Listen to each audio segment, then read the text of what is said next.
पहले तो इनके वो लगते थे कि भाई 72 हूरे दिखेंगी क्या कह जन्नत रहे हैं? जाके असलियत में।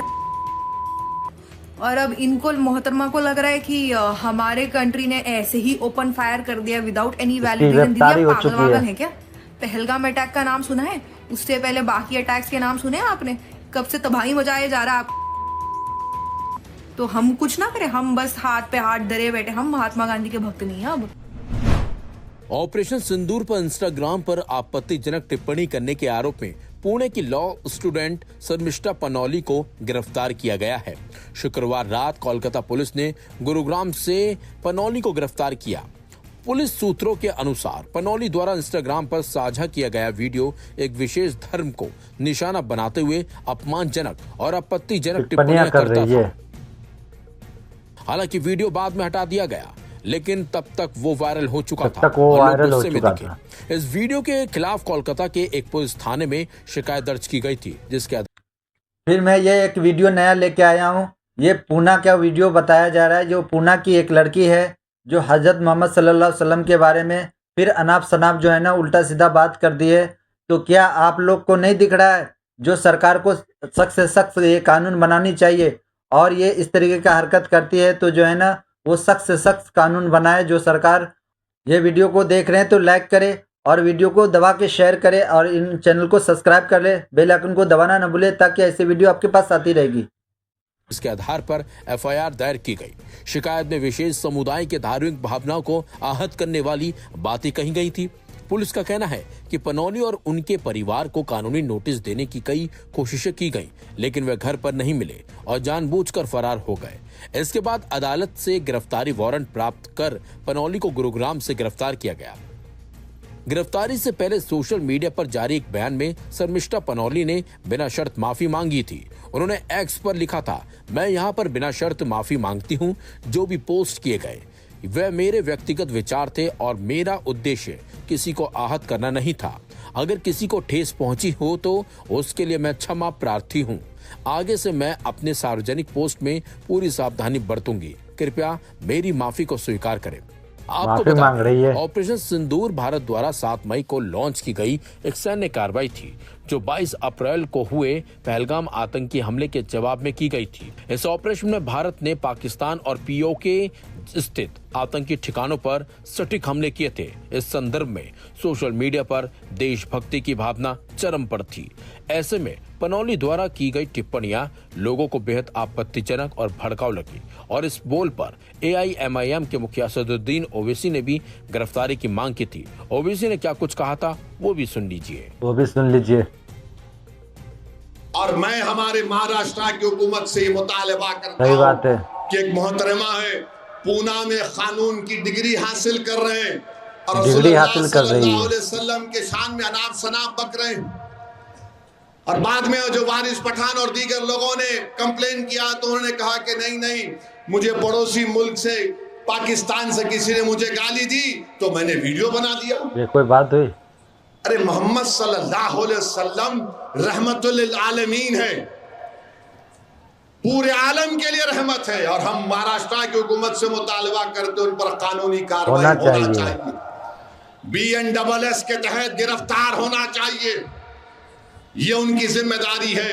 और तीसरी बात यह है कि एक मध्य प्रदेश के मिनिस्टर हैं, उन्होंने एक भारत की एक खातून ऑफिसर के खिलाफ अनाप शनाप बक दिए, अनाप शनाप बकती रहती कि उनको हमने वहां पर भिजा दिया। ये कौन सा चीज है ये? और मध्य प्रदेश की बीजेपी हुकूमत उस मिनिस्टर को गिरफ्तार क्यों नहीं करती? क्यों नहीं करती भाई? हाई कोर्ट ने FIR दर्ज किया, गिरफ्तार नहीं किए। और वही एक अली खां महमूदाबाद प्रोफेसर ने कुछ गलत बात नहीं की तो हरियाणा की पुलिस प्रोफेसर अली खान महमूदाबाद को गिरफ्तार कर लिए। अरे तुम्हारा मिनिस्टर अनाप शनाप गंदी बात कर गया, भारत की एक खातून ऑफिसर के खिलाफ फौज में उसके बहादुरी से काम अंजाम दे रही, उसको नहीं हटाते, उसको गिरफ्तार नहीं करते, मगर गिरफ्तार आप अली खान महमूदाबाद को कर लेते। ये कौन सा इंसाफ है? कौन सा इंसाफ है बताइए। तो बहरहाल मेरे अजीज दोस्तों और बुजुर्गों, हमको मुत्तहिद रहना है। और मैं जो कुछ भी यहां कह रहा हूं, अब कल तक कोई और ये संघ परिवार के लोग मुझे गाली देते थे, अब पड़ोसी मुल्क के पाकिस्तानी लोग मुझे अपने मुल्क का दूल्हा भाई बना दिए। मगर हम उनको भी ये पैगाम दे रहे हैं, ये हमारे घर की बात कर रहे हैं, तुम्हारी बात नहीं कर रहे हैं। ये हमारी देश की बात है। हमको जमहूरियत इस बात का इख्तियार देती है कि अगर कोई हुकूमत हमारे आइन के खिलाफ कानून बनाती है तो हम उसके खिलाफ एहतजाज कर रहे हैं।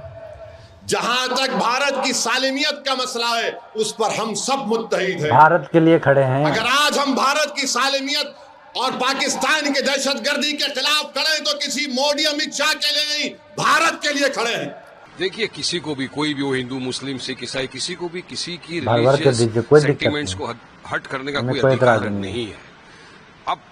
अब पाकिस्तान को जितनी भर के गालियां देना है आप दीजिए, भर भर के गालियां दीजिए, हमको कोई एतराज नहीं है।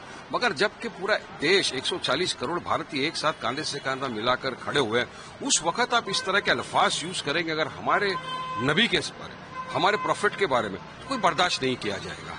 आप गुस्ताखी कर रहे हैं, इसके खिलाफ में काफी लोगों ने एहतजाज दर्ज करा है, लीगल एक्शन की मांग की कि भाई नफरत ना फैले, नफरत को रोकने के लिए इनके खिलाफ लीगल एक्शन लिया जाए। हमने भी कहा, सरकार से गुहार लगाई कि भाई इनको रोकिए, इनके खिलाफ लीगल एक्शन लीजिए। हमारे पार्टी प्रेसिडेंट ने भी कहा कि सरकार लीगल एक्शन ले कि इस तरह की भाषा का, इस तरह का जो भाषा का प्रयोग किया जाएगा हमारे हुजूर की शान में, कोई बर्दाश्त नहीं करेगा।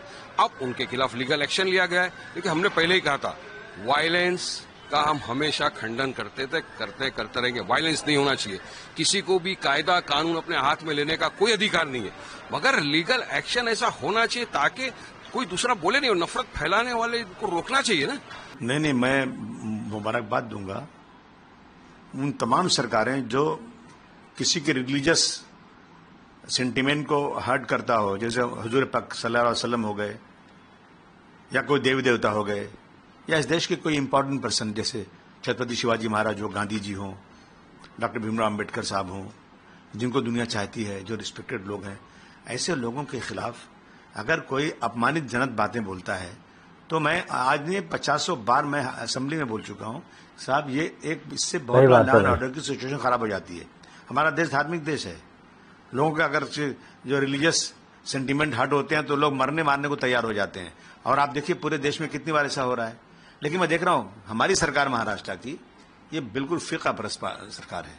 अगर चाहे MF हुसैन साहब ने कोई देवी देवताओं की तस्वीर कोई बना दी जिसपे लगा हिंदू भाइयों को कि हमारी सेंटिमेंट हर्ट हो रहे हैं, तो उनके खिलाफ इतने FIR हुए कि उनको हिंदुस्तान छोड़ के भागना पड़ा। और वो जाके इतने मशहूर आदमी, उनका इंतकाल हुआ कतर के अंदर, कतर ने उनको, उनके इतने मशहूर होने पे उनको नेशनलिटी दे दिया वहां की। छत्रपति शिवाजी महाराज की मां के खिलाफ अपमानित शब्द लिखे गए तो पूरी लाइब्रेरी पूना की तोड़ी गई, और कहा गया कि होम मिनिस्टर ने कहा कि हम जेम्स लेन को अमेरिका से लाकर मुकदमा चलाएंगे। लेकिन इसी मुल्क में जो भगौड़ी औरत है, ये तस्लीमा नसरीन, जिसको कोई मुल्क रखने को तैयार नहीं, मेरा मुल्क उसी नफरत, उसी सेंटिमेंट को भड़काने के खुशी में अपने हमारे यहाँ, चाहे कांग्रेस सरकार हो चाहे बीजेपी सरकार हो, रेड कार्पेट बिछा के उसको रखा हुआ है यहाँ पर। मेरी मांग है कि ऐसे लोगों के खिलाफ एक कानून बनना चाहिए। ये स्पीच एंड एक्सप्रेशन के लॉ को लेकर के उसका जो बेनिफिट उठा रहे हैं लोग, उसको खत्म किया जाए।